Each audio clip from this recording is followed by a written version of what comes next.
नमस्कार दोस्तों, मेरा नाम डॉक्टर नगेंद्र यादव। आज का मेरा वीडियो का टॉपिक है, जब भी आप कोई नया पक्षी लेकर के आते हो, उस पक्षी को लाने के बाद आपने क्या क्या सावधानी रखनी है और अपने पुराने बर्ड्स के साथ उसको मिक्सअप करते वक्त आपने क्या क्या सावधानी रखनी है। जब भी कोई हम नया पक्षी लेकर के आते हैं घर के अंदर, तो उसको ला करके कभी भी अपने पुराने बर्ड्स के साथ एक साथ मिक्सअप मत करें, क्योंकि आप पक्षी को दूसरी जगह से लेके आए हैं, हो सकता है उसमें कोई इन्फेक्शन हो, इसलिए उसको अंडर ऑब्जर्वेशन कम से कम जो है 40 से 45 दिन आपको अलग जगह रखना है। यानी बर्ड्स को एक ऐसी जगह सेपरेट रखिए जहाँ आपके बर्ड्स पुराने रहते हैं, उनसे बिल्कुल अलग फ्लोर के ऊपर रखिए।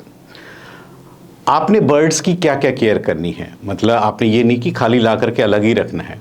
ला करके आपने बर्ड्स को ऑब्जर्व करना है सबसे पहले तो, क्योंकि आपको पता है ट्रैवलिंग के दौरान बर्ड्स काफ़ी थक जाते हैं, बर्ड्स का स्ट्रेस का लेवल काफ़ी बढ़ जाता है। ऐसे में आप उनको ला करके सबसे पहले उनको रिलैक्स होने दीजिए और एक अच्छा कंफर्टेबल स्पेस प्रोवाइड कीजिए। यानी आपके बर्ड्स जो है ओवर क्राउडिंग नहीं होनी चाहिए, यानी जिस स्पेस पर भी आपने रखा है वहाँ पर पे बर्ड्स के लिए घूमने फिरने के लिए पर्याप्त स्पेस होना चाहिए, प्रॉपर वेंटिलेशन होना चाहिए। अब बर्ड्स को रिलैक्स छोड़ दीजिए, दाना और पानी जो है एक उचित समय पर आप देते रहिए।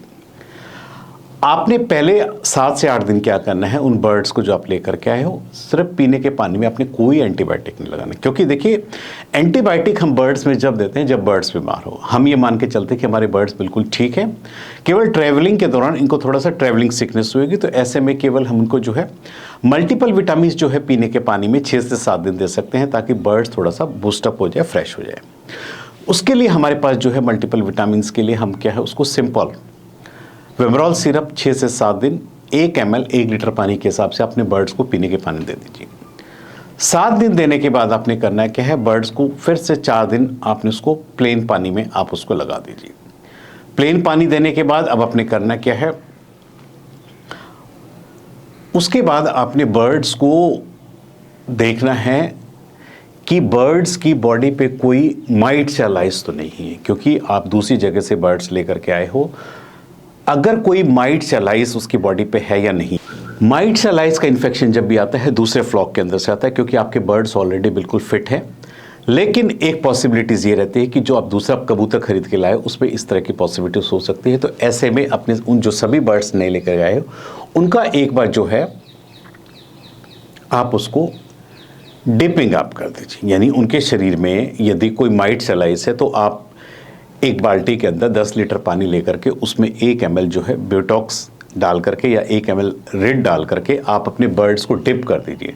यानी गर्दन से नीचे नीचे पानी के अंदर मेडिसिन अच्छे से मिक्स करके उस हर जितने भी बर्ड्स लाए एक एक को गर्दन से नीचे अच्छे से डिप कीजिए और उसको सूखने के लिए आप छोड़ दीजिए। आप देखेंगे कि यदि उसकी बॉडी के अंदर लाइस या जुएं वगैरह होंगी, तो जैसे आप उसको पानी में डिप कर रहे हो तो उसकी फैदर्स में से निकलनी शुरू हो जाएंगे, फैदर्स में बननी शुरू हो जाएंगी, या उस बाल्टी के पानी के अंदर आपको लाइस या माइट शुरू हो जाएंगी। ये इसलिए भी ज़रूरी है क्योंकि ये जो एक्सटर्नल पैरासाइट्स होते हैं हमेशा दूसरे बाहरी जगह से आते हैं और आपके बर्ड्स में ये भी ट्रांसफ़र हो सकते हैं। इसलिए इस क्वारंटाइन पीरियड का मतलब ये है कि उसके शरीर में कोई भी ऐसा इन्फेक्शन है जो कि हमारे पुराने बर्ड्स को नुकसान पहुंचा सकता है, हमें वो सारी चीज़ें पहले से ही ठीक कर लेनी चाहिए। तो आपने डिपिंग का मेथड करके जो है आप उसको कर सकते हैं। लेकिन कई बार क्या होता है, इसमें अगर डोज कम ज़्यादा हो जाए तो उसके लिए आपका बर्ड्स को कई बार नुकसान पहुँच सकता है, कई गलती से बर्ड्स को पानी ना पी ले। तो ऐसे में क्या है, हमारे पास दूसरे ऑप्शंस भी, हमारे पास जो है स्प्रे भी है। टिक्स का स्प्रे मार्केट के अंदर इजीली अवेलेबल है, उसमें साइपरमेथ्रिन होता है। साइपरमेथ्रिन से रिलेटेड स्प्रे कहीं पे भी अवेलेबल है। आप ला करके एक एक बर्ड्स को इंडिविजुअली स्प्रे करके आप उसको फेदर्स पे लगा करके आप बर्ड्स को छोड़ दीजिए। साइपरमेथ्रिन के स्प्रे के साथ साथ यदि आपको लगता है स्प्रे अवेलेबल नहीं है तो नोटिक्स पाउडर जो मार्केट में इजीली अवेलेबल है, आप अपने बर्ड्स के पाउडर में स्प्रे करके आप उसको छोड़ दीजिए। तो देखेंगे कि धीरे धीरे जो माइट्स या लाइस की जो प्रॉब्लम है, जो कि आपने क्वारंटाइन पीरियड में बर्ड्स को रखा हुआ है, इसको करने से बर्ड्स ठीक हो जाएंगे। आपने ये डिपिंग करने के बाद अपने बर्ड्स को कम से कम 6 दिन का टाइम देना है, ताकि उस 6 दिन के अंदर बर्ड्स की बॉडी में यदि कोई आपको अलग से कोई सिम्टम्स नज़र आता है, कोई ऐसे ऑब्जर्वेशन होती है, तब बर्ड्स को वॉच कर सकते हैं। 6 से 7 दिन जब आपने उसको डिपिंग कर दिया है तो फिर अगले 1 हफ्ता आप बर्ड्स को रेस्ट दीजिए। रेस्ट करने के बाद अब हमारी बात आती है कि बर्ड्स के, हमने एक्सटर्नल वॉर्म्स का तो देख लिया, लेकिन अब हमने बर्ड्स के इंटरनल वॉर्म्स का क्या करता है। क्योंकि जिस भी लॉट से आप लेकर आए हो उन्होंने अपने बर्ड्स को कैसे रखा है, कैसे नहीं रखा, आपको नहीं पता, लेकिन आप अपने बर्ड्स में उसको मिक्सअप करने से पहले एक बार अपने बर्ड्स की अच्छे से हाइजीनिक कंडीशन, उसकी क्लीनिंग अंदर से अच्छे से करनी है। इसलिए बर्ड्स के लिए, इंटरनल वर्म्स के लिए आप आइवरमेक्टिन स्प्रे या एल्बोमा स्प्रे या जेंटल स्प्रे, जेंटल सिरप जो है आप जो है अपने बर्ड्स को पीने के पानी में दे सकते हैं। ये क्या है, बर्ड्स के पेट, बॉडी के अंदर जितने भी इंटरनल वर्म्स होते हैं, टेप वर्म्स या राउंड वर्म्स होते हैं, ऑटोमेटिक एक बार अपने बर्ड्स को पीने के पानी में दे दीजिए, देखेंगे कि बर्ड्स का जो वर्म्स का लोड है वो हल्का हो जाएगा।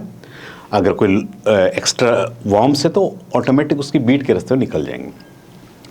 तो क्वारंटाइन पीरियड्स का मतलब ये होता है कि बर्ड्स को अंदर से पूरा अच्छे से क्लीन करना है, उसकी बॉडी पे कोई इन्फेक्शन है उसको अच्छे से हमने उसके शरीर से निकाल देना है, क्योंकि इन बर्ड्स को हमने उन अपने हेल्दी बर्ड्स में ऐड करना है ताकि हमारे पुराने बर्ड्स में कोई इन्फेक्शन ट्रांसफर ना हो या कोई इन्फेक्शन हमारे उन बर्ड से इन बर्ड्स पे भी ना, दोनों ही बातें हैं। मतलब इससे क्वारंटाइन सबसे इंपॉर्टेंट मेथड होता है। इसलिए लोगों को क्वारंटाइन लगता है कि वेस्टेज ऑफ टाइम है, लेकिन ऐसा नहीं है। यदि एक बार आप प्रॉपर तरीके से आप क्वारंटाइन कर लेते हैं तो आपके बर्ड्स इन फ्यूचर हमेशा हेल्दी बने रहेंगे। और ऐसे में इस 4 से 6 हफ्ते के बीच में आप ये भी देख लेते हैं, यदि बर्ड्स बीमार होता है तो हम उस बर्ड्स को सेपरेट करके उसका ट्रीटमेंट करने की भी ज़रूरत होती है। यहाँ पे ये सावधानी होती है कि हमने उसको पहले ही पहचान लिया है, हम अपने दूसरे सभी बर्ड्स को बीमार करने से बेटर है उसको अलग करके ट्रीटमेंट करके हम उस इन्फेक्शन को वहीं ख़त्म करने की कोशिश। तो इसलिए जब भी नए कबूतर लाते हो तो कभी भी जल्दबाजी ना करें पुराने बर्ड्स से मिलाने के लिए, और लाते ही इमीडिएटली कभी भी अपने बर्ड्स के साथ मिक्सअप ना करें। नहीं तो आप देखेंगे कि जो भी आपने बर्ड्स लाए, लाते ही अपने बर्ड्स के साथ मिक्सअप कर लिया, आप 8-10 दिन के अंदर देखेंगे कि धीरे धीरे एक एक करके आपका बर्ड्स जो है बीमार होना शुरू हो जाएगा। क्योंकि यही एक ऐसा तरीका होता है जो बर्ड्स में इन्फेक्शन ट्रांसफ़र का एक तरीका होता है। और एक और जो तरीका बताता हूँ, जहाँ आपने बर्ड्स रखे हैं और आपके पुराने बर्ड्स हैं, कोशिश करनी चाहिए इन बर्ड्स को खाना, दाना, पानी सबसे लास्ट में देना चाहिए। उसका कारण मैं बताऊंगा कि जब आपके जो हेल्दी बर्ड्स हैं आप उनको सबसे पहले उनकी केयर करके आइए, उनको दाना पानी लगा करके आइए, और फिर नीचे आकर के इन बर्ड्स को दाना पानी दीजिए। जब भी आप ऊपर से आएंगे अपने बर्ड्स को नीचे दाना पानी लगाने के लिए, उसके बाद आप इन बर्ड्स को दाना पानी लगा करके आप वापस उन बर्ड्स के पास नहीं जाएंगे, सीधे आप नीचे चले जाएंगे। फिर आप अगले 24 घंटे या 12 घंटे बाद ही आप इन बर्ड्स के कॉन्टैक्ट में आएंगे। क्योंकि अगर नीचे से ऊपर आप जाते हो, क्योंकि ये बर्ड्स आपके सस्पेक्टेड बर्ड्स है, तो आप नीचे से इन्फेक्शन को ऊपर ट्रांसफर कर सकते हो। इसलिए हमेशा इन बर्ड्स के पास हमेशा लास्ट में आना चाहिए, फिर आप उसको दाना पानी लगा करके आप निकल जाइए, और नेक्स्ट डे आकर के फिर से आप इनकी केयर टेकिंग कर लीजिए, दाना पानी आप लगा दीजिए। तो खाने के अंदर या ये सावधानी आपने जरूर रखनी चाहिए कि लास्ट में इनको दाना पानी लगा करके आप इनको सेपरेट हो जाइए। तो इस प्रकार जो 10-12 घंटे का गैप होगा आप उन बर्ड्स के कांटेक्ट में भी नहीं आएंगे, ताकि आपके थ्रू को जो इन्फेक्शन फैलने की पॉसिबिलिटी रहती है वो भी खत्म हो जाती है। आज मैंने इस वीडियो के माध्यम से आपको बताया कि क्वारंटाइन क्या होता है, कबूतरों के अंदर क्वारंटाइन सबसे इंपॉर्टेंट क्या होता है तो छोटी सी बात, लेकिन इस छोटी सी बात के द्वारा आप जो है अपने बर्ड्स को हेल्दी रख सकते हैं। उम्मीद करता हूं कि आपको मेरे वीडियो पसंद आया होगा। यदि आपको मेरे वीडियो पसंद आया तो प्लीज़ मेरे चैनल को सब्सक्राइब कीजिए। धन्यवाद।